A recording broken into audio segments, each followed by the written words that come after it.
I feel shame for not recording for the past 2 days while I was in Toronto. I'm gonna take y'all along for the day today, and I'm just gonna speak my thoughts about what happened, what the experience was, and I'm gonna just give a summary as to how Toronto went down. While me being so happy to be back in Vancouver, I am so thrilled to be back here by the beach with my plants, working today with my clients. I am so happy with my life, with my decisions. That's on period. And we will get back to that later. And as far as posting for this 30-day challenge with this 2-day gap and break, I used to assign my worth and value to failure. However, when you fall down, you just get back up. Do not give up. And I've learned that the hard way because I've given up so many times. And when I did that, I felt like a total loser because I didn't keep on trying. This is me getting back on the horse, and I wanted to apologize to my now 13 subscribers, which, oh my God, I can't believe I have 13 subscribers. Failure is a moment where you can learn. You are not your failures. You are not a failure. Failure is just something that happens so you can learn again. It's just an experience where you can learn something and then put that information into the next situation so that you can apply it to become better, smarter, faster, whatever it is. I'm gonna go get ready for work. Oh, one of my longest time clients. I have a little baby guest today. She's on her iPad.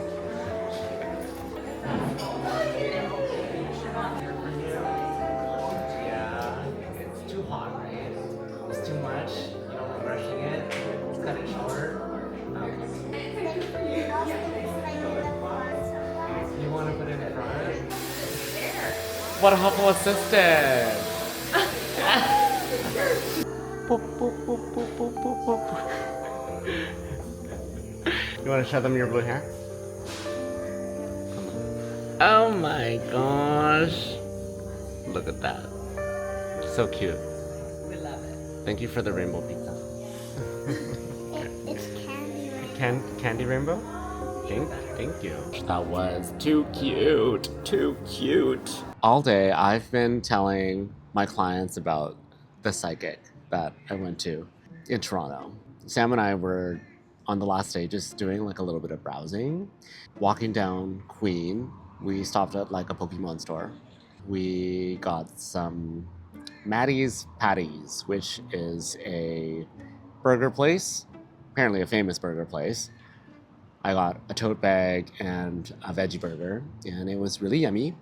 Also, we were walking on Queen, and I see this sign, and it says, tarot card readings and palm readings, psychic. And I was like, oh, I haven't got a reading in a really long time. I should try this. And it looked really inviting. It was like, leave all your problems at the door. Didn't even really think twice. I just kind of was like, okay, this will be fun to do. It'll be interesting to do. I haven't had my cards pulled for a while, so let's go do it. We go up the stairs and everything looks magical until we get to the top. We're greeted by a bunch of barking dogs, and the first thing I see down a hallway to somebody's house, this is somebody's house, just off of Queen Street. This woman comes down the hallway of a home that smells like you've been chain smoking in here for the past 30 freaking years. It was just reeked of cigarette smoke. She greets me and says, so what brings you? I saw the sign outside and I'm interested. She goes, are you gonna be paying cash or e-transfer? And I was like, oh my God, straight to payment. All right, well, I'll pay e-transfer, I guess. I was like, okay, fine, I'll do it for the plot. I had to dodge over the puppy pad with a poop and pee on it, and we go into the kitchen of her home. Her mother is literally cooking on the stove, and I am sitting on a table in what I would assume is their dining room. I send her the e-transfer, and we start to pull the cards. The following things she begins to tell me are just so, outrageous. You are meant to live a long and happy life. And I was like, oh, okay, interesting. I'll be living a long and happy life. And she goes, you either have gone to the doctors recently or will be going to the doctors. They have tried to prescribe you medication for something, or they're trying to push you towards medication. it was so strange because I was like, that did happen. I went to the doctors recently and they wanted me to go get tested for ADHD and autism. I don't really care for the label too much. I love my brain and I suspect that I'm a mixture of both. A lot of the underlying motive behind it seemed to be pushing me towards being medicated. Had decided against it. I thought to myself, like, no, I really like my brain. I don't love being labeled all of these things. The way that my brain works, whether it is ADHD, autistic, or both, is so beautiful. And I've just learned to live with it. I've learned to live with chaos and the order, however it is that my brain works. I love it so much. She was on point for that one. And I was like, okay, this is really weird. The next one, she goes, so your ex is going to come back into the picture in the next 6 weeks and he's going to contact you. He's going to present to you that he's changed. He hasn't. He needs to change for himself. It must not be for you. If you get back with him, he will hold you back from your life. That was a little bit insane because he didn't believe in my YouTube channel actually. When I had presented to him this idea, he literally said to me, I don't know who would watch a YouTube channel like that. It sounds like a channel where you just talk about yourself. And I was like, okay, well, just because you can't imagine it doesn't mean that it's not possible. I should have known better than to like share my dreams with my partner. I mean, like, I feel like that's normal, but like, obviously he wasn't capable of supporting me. And so it was strange that she had like brought that up. She ends up telling me, your heart says yes, but your mind says no. Tell me why. And I was like, okay, well, the truth is I'm still in love with him. And it's a year later. However, my mind says, I will not get back with you because I'm not going to sacrifice or give up my dreams for you. And that is this YouTube channel. And it's all the ways that my life has changed and I've grown and flourished since we broke up. So she goes, okay, well, this card says there will be a new man stepping into your life. And he has one kid, he has a business. The business is very successful. He's 5 to 7 years older than you, so he's got life experience. And when he sees you, he will look at you and know exactly what he wants, and it's you. Okay. That's a little bit specific, but I mean, if it comes true, great. Otherwise, I'm not looking for it, and I'm not taking it for anything other than what it is. In regards to like my travel in the next 6 months, she says, it looks like you will be traveling. And when you do travel, I don't see that you'll be alone. It looks like you will be with somebody else, whether that's a friend or somebody that you meet along the way. I don't see you doing it by yourself. December, I do plan on going to Southeast Asia to visit my motherland, my homeland. I grew up in Canada, so, I've never actually been to Laos. And I literally started this YouTube channel so that I could document my trip while I'm there. And so this is part of me building the universe of me, of the brand, of whatever. And she goes, and after these 9 days, you will have 3 lucky days in a row. 3 lucky days, and each day will bring something for you. And I don't remember what it was, but one day was going to bring me an opportunity, a financial opportunity. One of them was going to bring me something that was going to change my life, and I was going to be really happy about it, something that I've always wanted. The other one was, I don't even remember, but 3 lucky days. I really don't remember what else she said. Here's my take. I left the whole situation thinking like, did I just get scammed? So I'm gonna process that because I don't know if I was scammed or if that was real.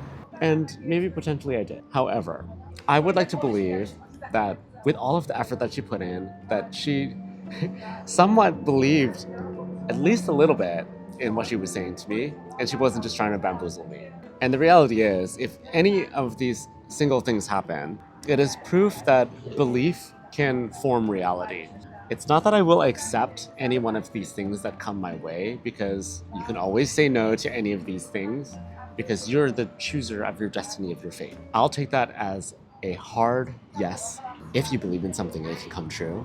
And from there, I will inform myself of my own magic, and I'll start casting some really powerful spells of my own.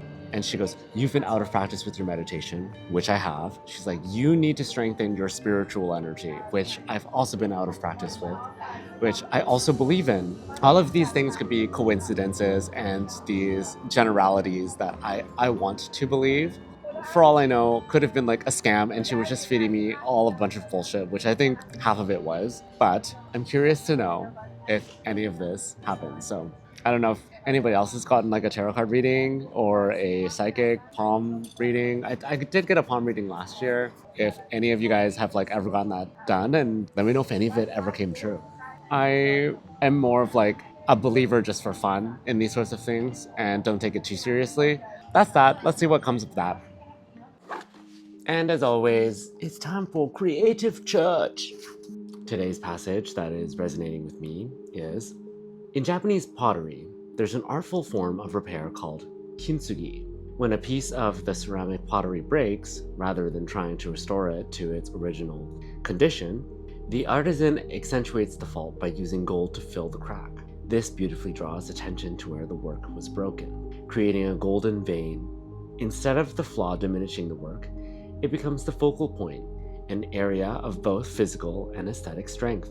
The scar tells the story of the piece, chronicling its past experience. We can apply the same technique to ourselves and embrace our imperfections. Whatever insecurities we have can be reframed as a guiding force in our creativity.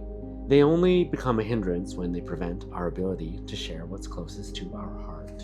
When I was in Toronto, I felt that I might lose the creative process that I had just began discovering and building for myself, exploring. I started to realize that my perspective of being open to connection and seeing things in a different way allowed me to find inspiration everywhere.